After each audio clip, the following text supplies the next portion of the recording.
Hello, మళ్ళీ మీ ముందుకు ఒక కొత్త వీడియోతో వచ్చాను. ఈసారి డిఫరెంట్ టైప్స్ ఆఫ్ స్టోన్స్ అని చెప్పి వచ్చాను. అందరూ నా వీడియోస్ని చూసారు, బాగానే ఉన్నాయి, వ్యూస్ కూడా బాగానే వస్తున్నాయి. Thank you. అయితే నిన్న నేను ఒక వీడియో పెట్టాను, అవన్నీ రాళ్ళే. ఒకరు కామెంట్ పెట్టారు అవన్నీ పిచ్చి రాళ్ళు అని చెప్పాను. నా వీడియో ఏంటి? అన్ని రాళ్ళకి సంబంధించిన వీడియో నాది. అందరూ వజ్రాల దగ్గర నుంచి కింద స్థాయిలో ఉన్న అన్ని రాళ్ళ వరకు చెప్పడం నా పని. అదే కదా నా వీడియో ఛానల్. సో మీరు అనుకున్నది రాయే రాకపోతే అది పిచ్చి రాయని చెప్పి మీరు కామెంట్ పెడితే ఎలాగా? ముందు నా ఛానల్ అర్థం చేసుకోండి. నేను ఏం పెడుతున్నాను, దేనికి పెడుతున్నాను, అసలు నా ఛానల్ ఏంటి, అలా చూసుకొని మీరు మాట్లాడచ్చు. Okay, thank you. ఈ రాయి చూడండి, బ్లాక్. ఇది చాలా అద్భుతంగా ఉంది రాయ. అన్నీ నాకు ఇలాంటి రాళ్ళు, మంచి రాళ్ళన్నీ నాకు రోజు దొరకవు, ఎవరు పంపరు. అక్కడ భూమిలో ఏదైతే ఉందో ఆ ప్రాంతంలోనే, ఆ పరిసర ప్రాంతాల్లోనే అక్కడ దొరుకుతాయి. దాన్ని బట్టి నాకు ఒక అంచనా వస్తుంది, ఏ ప్రాంతంలో ఏ రాయి ఉంటుంది అన్నది. మీరు ఏదైనా ఒక రాయి నాకు పంపించి ఇది టెస్ట్ చేయండి, ఈ రాయి ఎక్కడ, ఈ రాయి ఏంటో చెప్పండి అన్నారు అనుకో, ఫస్ట్ నేను అడిగే మాట ఏంటంటే ఇది ఎక్కడ దొరికిందని అడుగుతాను. ఇది పలానా ప్లేస్ అన్నారు అనుకో, అప్పుడు ఆ పరిటాల్లోనే ఏ రాళ్ళు, ఆ ప్లేస్లో ఏ రాళ్ళు అయితే ఉన్నాయో ఆ రాళ్ళని టక్ మంచి గుర్తుంచుకోగలుగుతాను, చెప్పగలుగుతాను. సో అదొక నాకు నాలెడ్జ్ అన్నమాట. సో అది మీరు అందులో దిగితే మీకు కూడా అర్థమవుతుంది. దిగమని నేను చెప్పను. ఎంతోమంది నాకు రాళ్ళు పంపిస్తారు. ముందు మీరు ఏ ప్రాంతం అడుగుతాను, ఆ ప్రాంతంలో వజ్రాలు దొరుకుతాయా లేదా మీరు వెతకడం. ఇది చూడండి, ఈ రాయ ఎంత క్లీన్గా ఉంది. ఓకే, మీ ప్రాంతంలో ఆ వజ్రాలు దొరకకపోతే మీరు అక్కడ వెతకమాకండి, టైం వేస్ట్ అని కూడా నేను చెప్పేస్తూ ఉంటాను. సో దానికోసం నేను రకరకాల రాళ్ళన్నీ నేను పెడతా ఉంటాను.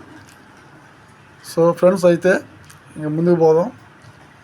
చూశారు కదా, ఈ రాయి చూడండి, చాలా మెరుపులతో ఉంది. ఈ రాయి ఏంటంటే నన్ను ఆ సోదరుడు అడిగాడు, ఇలా పెట్టిన వెంటనే నేను ఇంకా మీకు వీడియో తీసి పెట్టి చూపించాను. ఇవాళ శనివారం అనుకుంటా, నాకు జ్వరంగా ఉంది. అయినా కానీ జ్వరంలో నేను 2 వీడియోలు పెట్టాను, ఇంకా నాకు తగ్గలేదు. మా వాయిస్ చూస్తేనే మీకు అర్థమవుతూ ఉంటుంది, వాయిస్లోని పవర్ కూడా లేదు అసలు. ఈ రాయి చూడండి ఫ్రెండ్స్, 6, 7, 8, 9 అలా వస్తున్నాయంటే ఇంత చాలా రాళ్ళు ఉన్నాయి. అందరి దగ్గర రాళ్ళు ఉన్నాయి ఫ్రెండ్స్, రాళ్ళు అందరి దగ్గర ఉన్నాయి.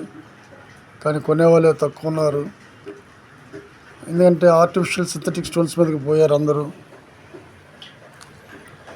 భూమిలోంచి న్యాచురల్గా సహసిద్ధమైన వచ్చిన రాళ్ళు తీసుకోవాలి అనే ఆలోచన ఎవరికి ఉంటుంది? షో చేసాం, వాడేసాం, పడేసాం అన్నట్లుగా ఉంది.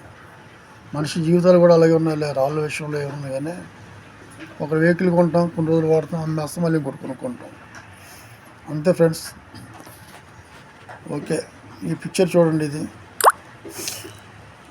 వీళ్ళన్నీ చాలా రాళ్ళు సేకరించారు. రకరకాల రాళ్ళన్నీ పాపం వీరి దగ్గర కూడా ఉన్నాయి. వాళ్ళు నాకు పెడతారు, నేను మీకు పెడతాను. మీరు నాకు పెడతారు, నేను మళ్ళీ వీడియోలు పెడతాను. ఇదే జరుగుతూ ఉంటుంది. కానీ ప్రయత్నం చేయండి, తప్పులేదు.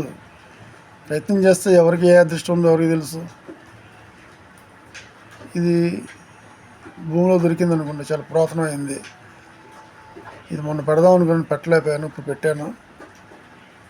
చూడండి, ఎంతో కాలం అయి ఉంటుంది. ఇది ఒక బిల్ల, బ్రిటిష్ కాలం నాటి బిల్ల అయి ఉంటుంది నాకు తెలిసి. డేట్ కూడా ఉంది, ఫిబ్రవరి అని. ఈ రాయి చూడండి ఫ్రెండ్స్, ఇది క్రిస్టల్ ముక్క. సో నాకు అన్ని డైమండ్స్, రంగురాళ్ళు, గ్రీన్లు, పచ్చలు వస్తాయి. రోజు అయ్యే చూపిస్తే ఇంకా వీడియోలకి ఇంకా అర్థమే ఉంది. భూమిలో ఏమేమి దొరుకుతున్నాయో అన్నీ చూపించాలి. ఇంకా చాలా ఉన్నాయి, మీకు నచ్చవని చెప్పి చూడట్లేదని చెప్పి పెట్టట్లేదు. షేర్ చేయండి, లైక్ చేయండి, సబ్స్క్రైబ్ చేయండి. Thank you.